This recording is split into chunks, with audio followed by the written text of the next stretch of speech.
Mateus como de Lucas. Mateus, ele fala muito superficialmente. Marcos também fala alguma coisa. Lucas também. Mas Marcos faz um pouco mais de detalhe, porque este Evangelho de Marcos é o mesmo Evangelho como se fosse de João. Porque João Marcos era sobrinho de Pedro.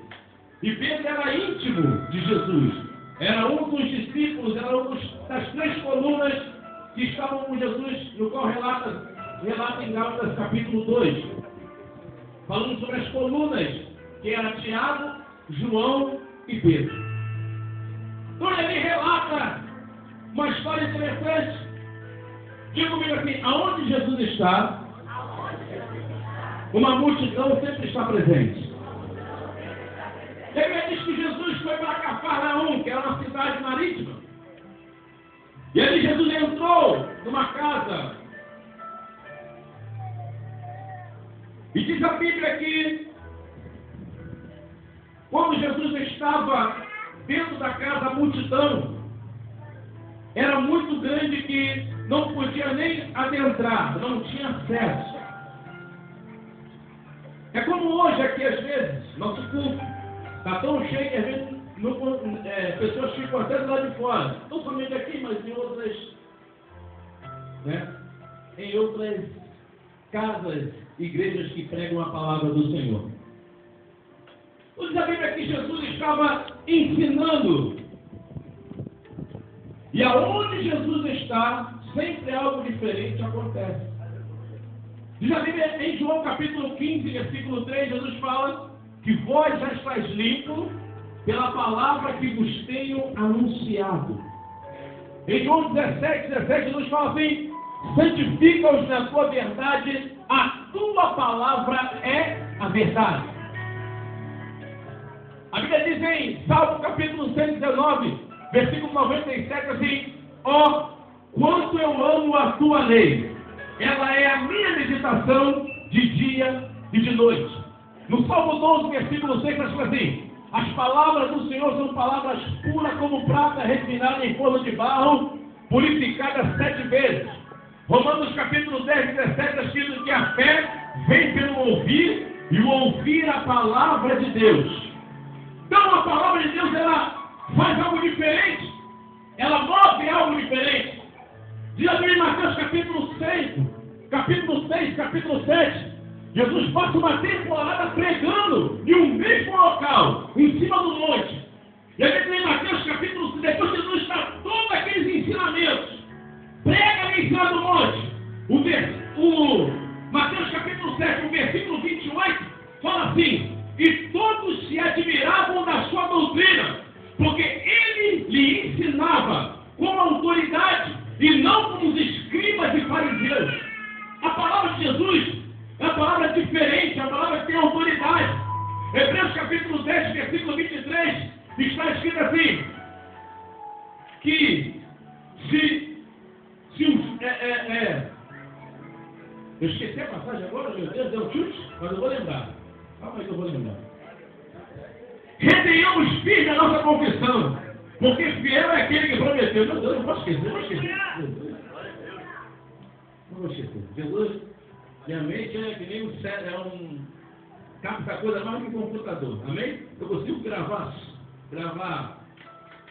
fotos, né? Se eu ver o César aqui agora, do jeito que ele está, eu consigo lembrar há 10, 15 anos atrás como ele está agora vestido. Eu consigo lembrar. Que Jesus me deu isso, amém? Está voltando aqui para a palavra.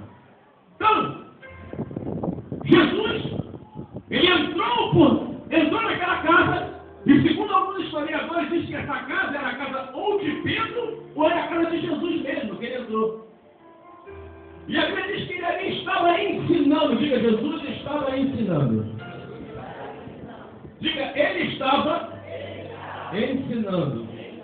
Interessante, abrindo aqui um parênteses, quando Jesus estava ensinando, a multidão não tinha microfone, não tinha mesa de som, não tinha equalizadores, não tinha uma boa sonoplastia, mas todo mundo mantinha silêncio para ouvir o que Jesus estava fazendo. Aleluia, Deus!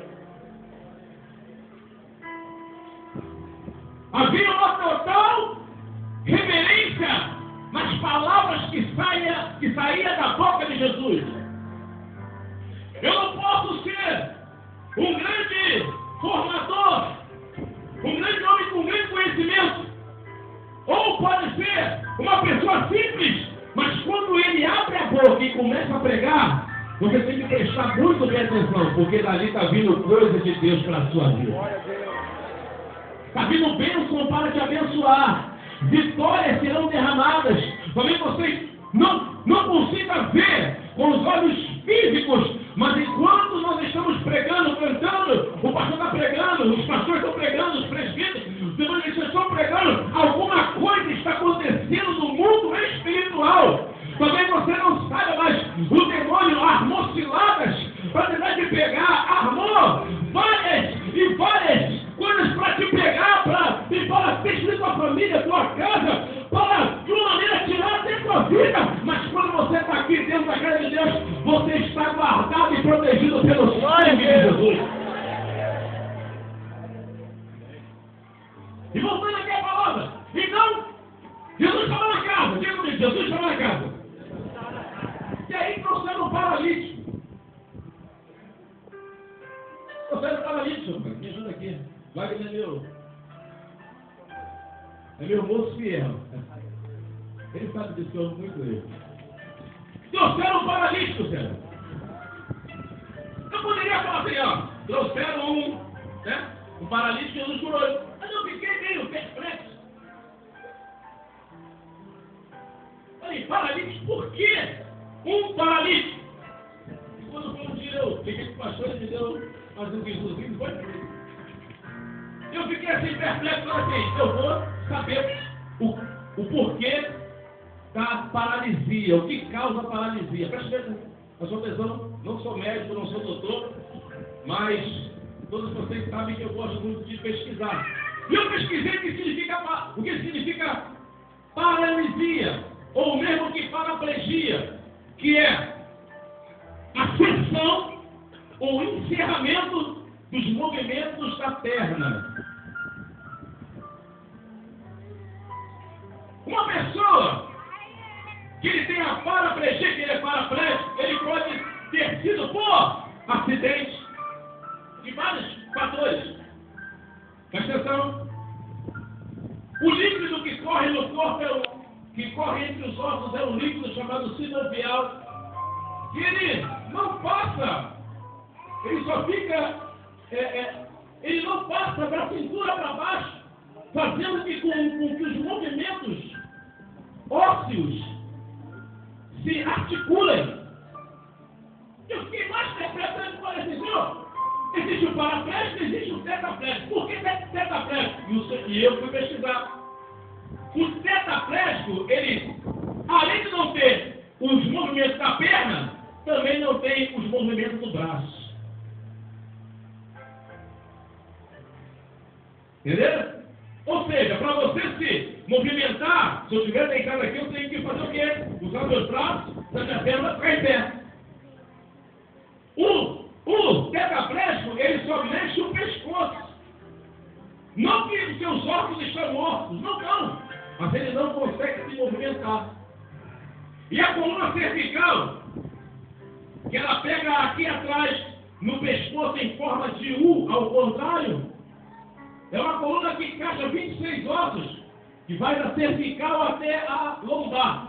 Se uma dessas colunas for danificada, você também não anda. É como se fosse uma engrenagem.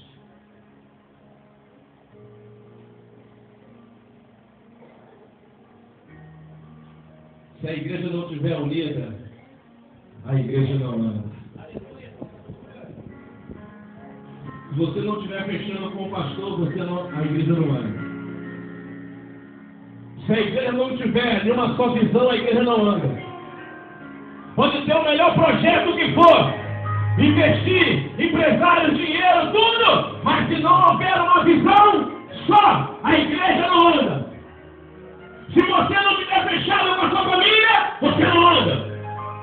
Se você não fechar, se você não estiver falando a mesma língua, você não consegue ir. A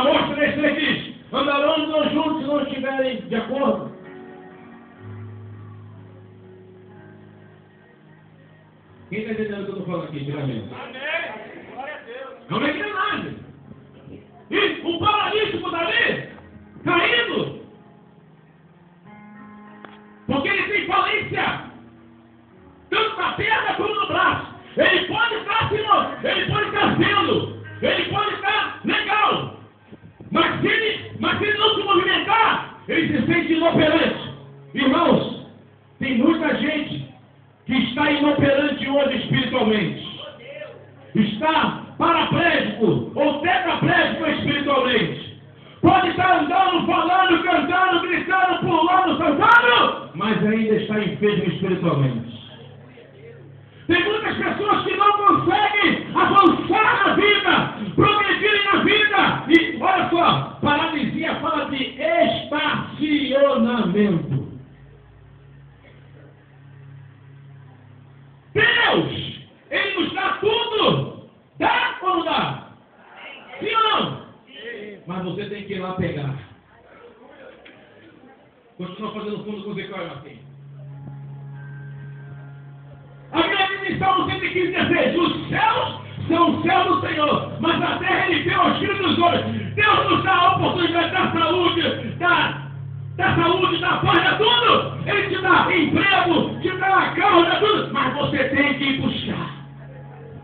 Tem muita gente que acha que Deus vai jogar tudo no céu. As janelas do céu estão abertas, vai cair tudo sobre mim. Não vai não. Você tem que buscar.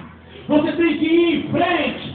Você tem que ganhar. E essa luta às vezes custa muita lágrima, muito suor, custa muito choro. A Bíblia diz em Mateus capítulo 12, versículo 11, diz que o reino de Deus é tomado à força e só os violentos se apoderam dele. Não é fácil ser cristão, não é fácil pregar, não é fácil cantar, não é fácil fazer obra, não é fácil evangelizar. Mas uma coisa eu digo, se você fazendo todas essas coisas para Deus, você será muito mais que vencedor em nome de Jesus. Glória a Deus. Agora preste atenção. É esforço, não é esforço? Tem gente aqui que acorda 4 horas da manhã, sim ou não? 5 horas da manhã, 3:30. Ele aqui que trabalha o dia todo. Ele não trabalha, ainda vai para a faculdade, vai para o curso, para se aprimorar. Porque Deus não vai tentar um diploma vindo do céu para você. Aqui, ele está dando, a partir de hoje você é advogado. Deus não faz isso. Faz? Não. Porque Ele quer que você corra atrás dos teus sonhos. E olha só uma coisa interessante. Ele fala do paralítico que foi trazido por 4 amigos. Diga comigo, 4 amigos. Diga 4 amigos. Trouxeram o paralítico. Preste atenção, por favor. Eu dei nome para esses 4 amigos. Eu dei nome para eles. Os 4 amigos. Primeiro, o nome que eu dei para um. Primeiro nome, fé. Segundo, amor. Terceiro, perseverança. E o 4º é humildade. Meu Deus.